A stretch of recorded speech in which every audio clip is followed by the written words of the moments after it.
All right, everybody, welcome back to episode 33 of the Off the Dome podcast. You might be wondering, where is the other guy? Where's Victor, the guy that's usually on one of these sides? I don't know where the camera's being flipped today, but he kept telling me who was in Paris, and we just had to go put him in timeout. So, solo pod for today.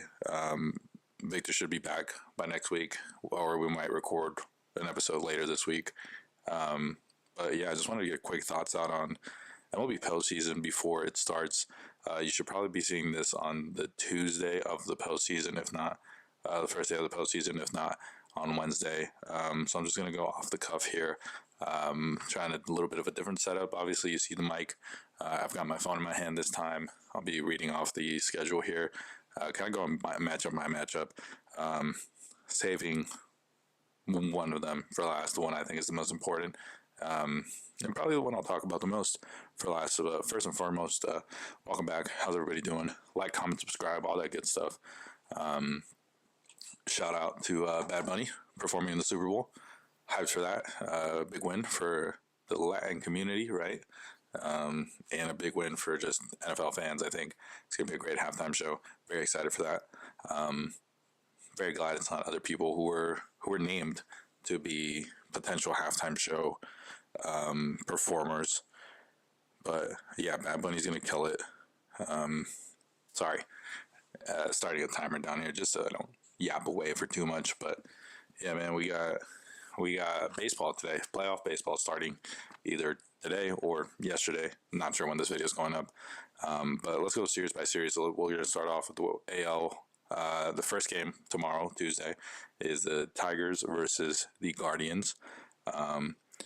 It is in Cleveland, but I'm still going to go ahead and say that the Guardians are going to... Sorry, nope, I already butchered it, see? That's why I can't go solo. I'm going to say that the Tigers are going to find a way to win. I think schoolboy pitching, and I think the Tigers just got a better team overall. I mean, they got Gleyber Torres over there. What am I even saying? Spencer Torkelson has been good this season. And I guess I could do some research. So I guess there's going to be a couple more like dead spaces in comparison to when I have my co-host. But okay, I can't pull up the stats at all. That's awesome. That's sick. Maybe now I can. Now I can. So I think the Tigers... I'm going to go off the cuff here. No stats. Screw that. I'm going to go ahead and take the Tigers. I think they probably had a better rotation. I don't really know too much of... Okay, well, I might have to pause here. Yeah, I'm going to take the Tigers over the Guardians on this first matchup. Just think the Tigers got more juice. They got better players. I know the Guardians have Jose Ramirez, who's an amazing player, but I don't think that's enough to get past the Tigers. I think the Guardians are a good baseball team. They find a way to win.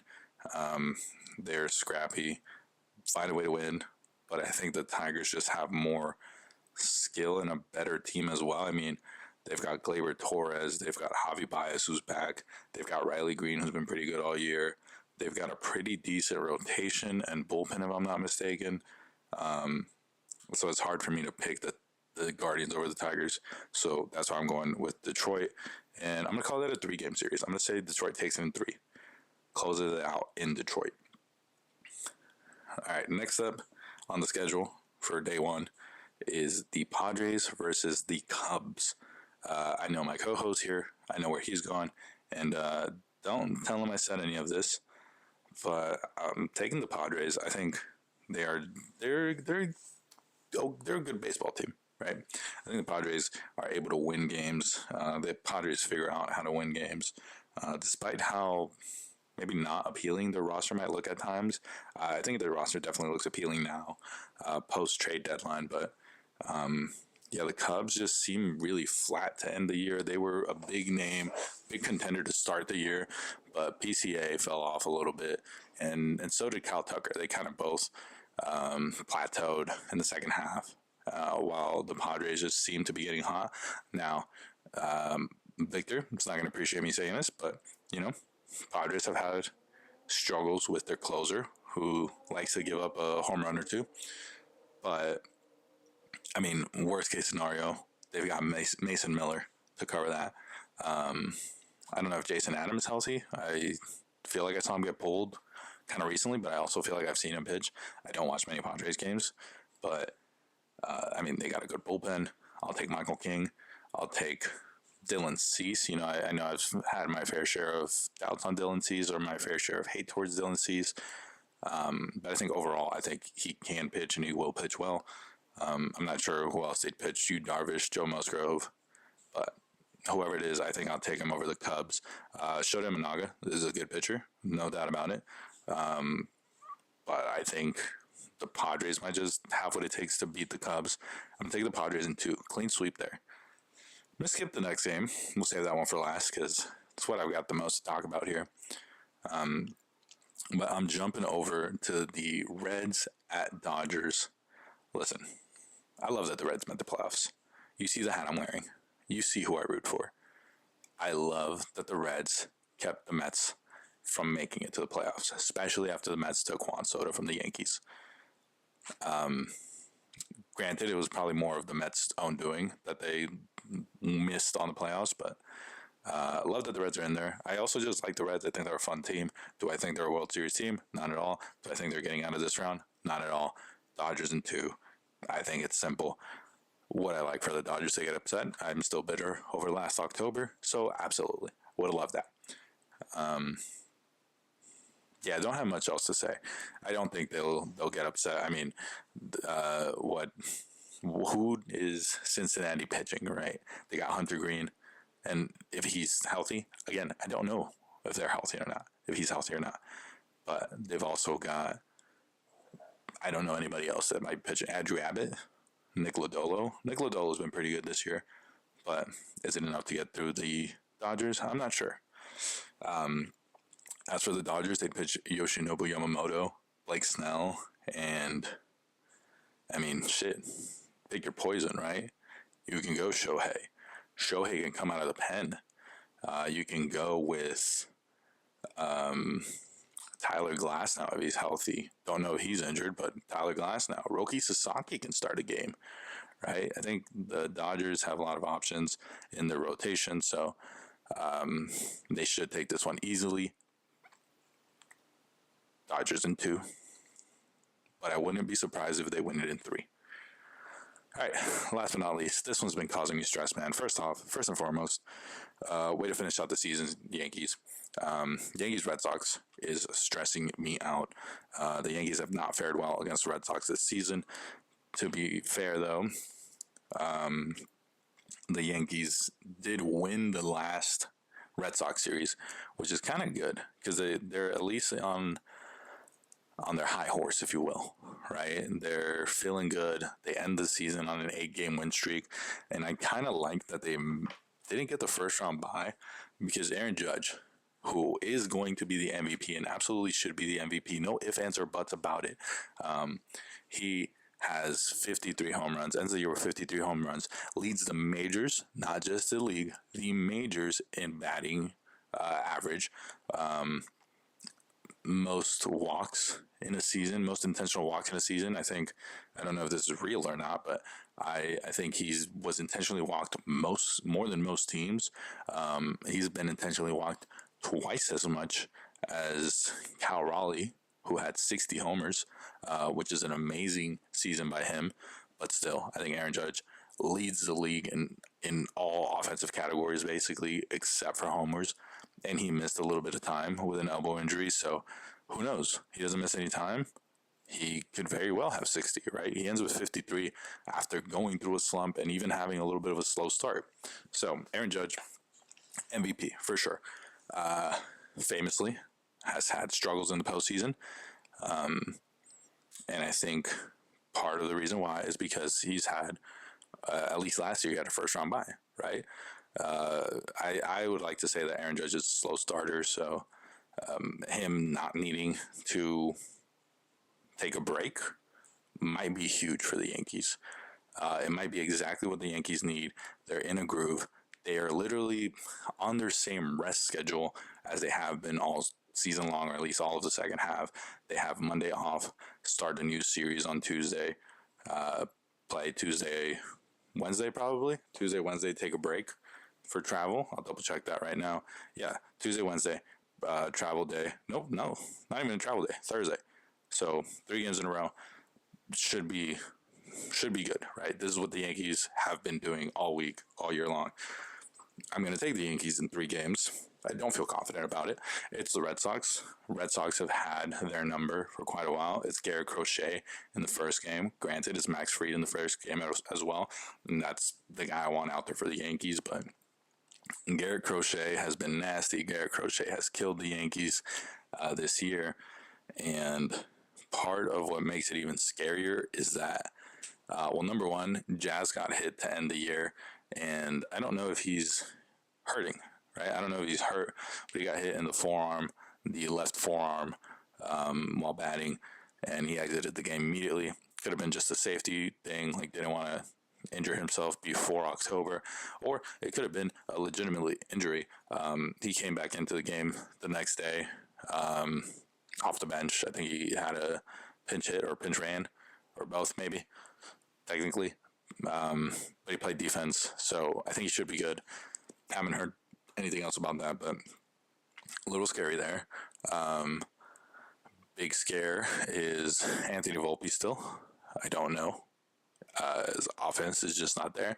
His defense has looked spotty at best. It's not the Gold Glove defense that we were accustomed to the last 2 years. And yeah, it's a big scary moment.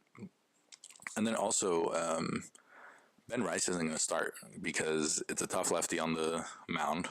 The Red Sox know that you can run on the Yankees, you can steal bases on the Yankees, so they're going with Austin Wells at catcher and starting Paul Goldschmidt at first base, who's killed lefties this year, which I'm okay with, but it makes me nervous taking at bats away from Ben Rice, especially because he ended the season hot.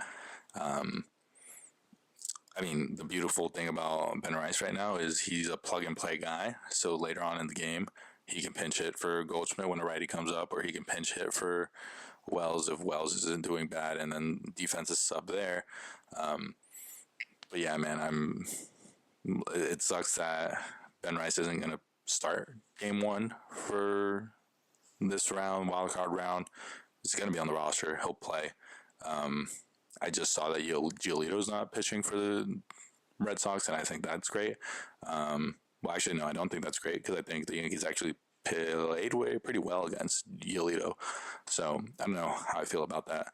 I don't know what the Yankees rotation is. I'm assuming we're going Fried, Rodon 1-2, and then I would say go Cam Schlittler, and then you can piggyback either Will Warren or Luis Hill if it's like a struggle. If not, then you don't get fancy with it. You just play the game, right? Play the game the way you have. You go Schlittler for 6 if he can get there. Go to Weaver in the 7th, Devin Williams in the 8th, and David Bednar to close the game, right? Don't get fancy. Don't try to do something flashy where you go with Luis Hill for 3 innings of relief. No, let's do what's worked so far, right? And that would be use Fernando Cruz out of the bullpen if it's in a pinch, right? If what's his face? If Cam Schlitter can't get out of an inning, or anybody else can't get out of an inning, you go to Cruz, finish that inning, go to Weaver next, have Weaver pitch an inning, maybe inning in 2/3 if you need to. Go to Weaver to set up Bednar, have Bednar close the game, right? Let's not trick ourselves here, right? And then the big question for the batting too is who's in the lineup. What I would like to see is, or what I think will happen is, Goldschmidt is starting, so I would have him bat leadoff. Then I would have, I think I would have Cody Bellinger after batting second, or maybe Trent Grisham. I'd go Trent Grisham. Yeah, why not? I mean, he's been batting leadoff most of the games anyways. Actually, no. I'm going to go Cody Bellinger. And then maybe Jazz Chisholm. Nope, sorry. Skipped a beat here. So, again, let's start this over. I'm going to go Paul Goldschmidt leadoff. I'm going to go Cody Bellinger batting 2. Aaron Judge batting 3. Jazz Chisholm batting 4th. Giancarlo Stanton batting fifth. After him, I think is where I would put Grisham at sixth. And then I'd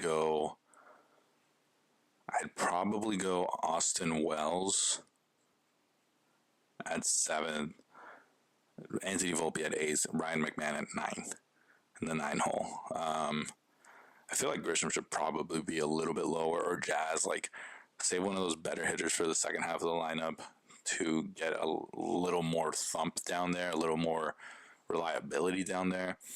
I like Jose Caballero coming off the bench right now. I think he's just so versatile coming off the bench. You can pinch run him in any situation. He'd probably pinch run for McMahon or Stanton, if anything. I'd rather he pinch run for McMahon just because Stanton's bat is just so useful right now, and he's hot again, and it's the playoffs, and if he can repeat what he was doing last year in the playoffs, he's a threat, right? So I don't know, I feel like that should be the route. And then I also think Ryan McMahon's defense has been so amazing, but his bat hasn't been quite there yet, so that's one you can pull, and I think we'll be fine with that. I can't have Booney be Aaron Boone. I just need him to be real. I need him to be a manager.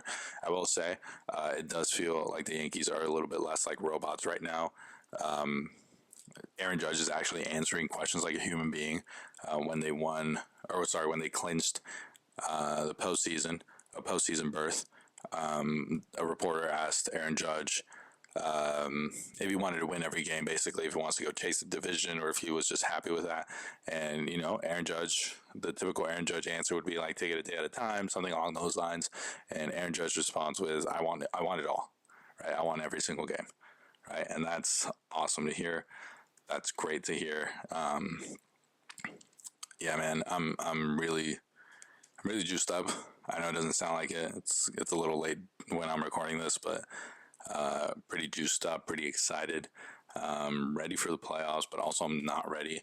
Obviously, I'm taking the Yankees. I think it might take 3 games. I really don't want it to take 3 games. I would be really scared if it has to go to Fenway, right? Also, stat I heard, in this format, no team that has lost game 1 has won the series, this wildcard series. So just because of stats, I think it's very important that the Yankees win game 1. I think it's very important that any team wins game 1. I feel like the Yankees tend to fall to those stats a little bit more than usual. They don't seem to be the team that breaks the curse or the records. They're definitely the team that falls within those stats. So if they lose game 1, I'm going to lose a lot of hope, right? I think it's 11 out of 12 teams that have won game 1 have moved on, something along those lines. I could be wrong.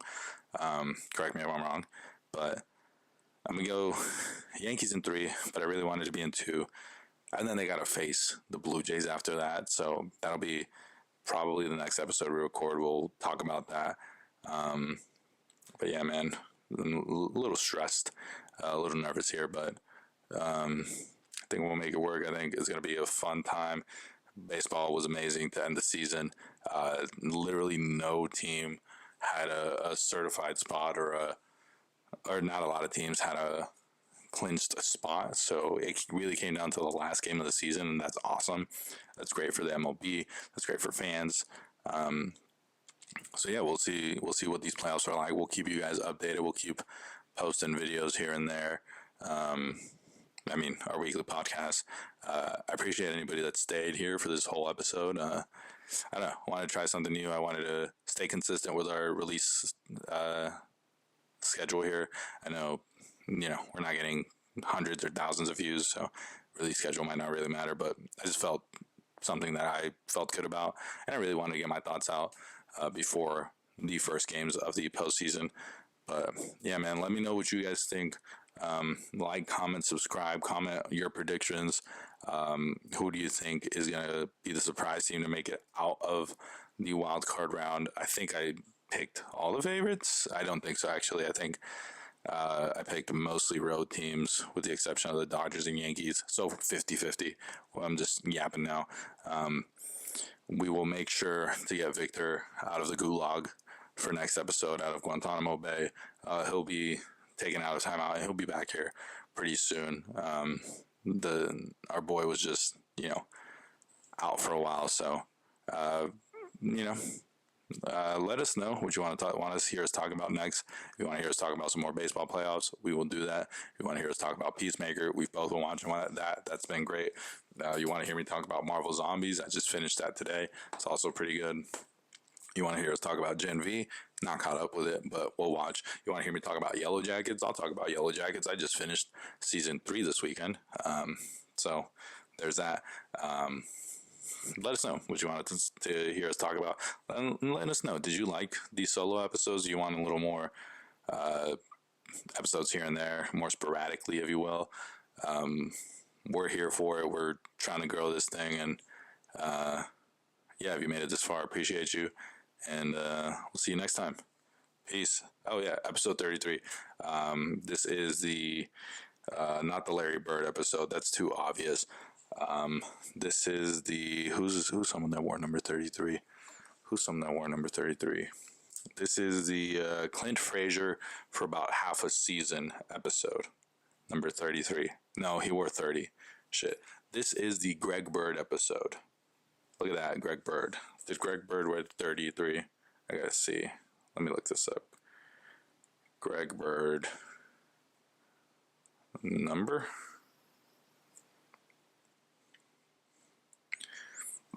Greg Bird, number 33 for the Yankees.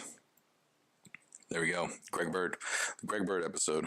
All right, y'all. Peace. Appreciate you so much. Go Yankees.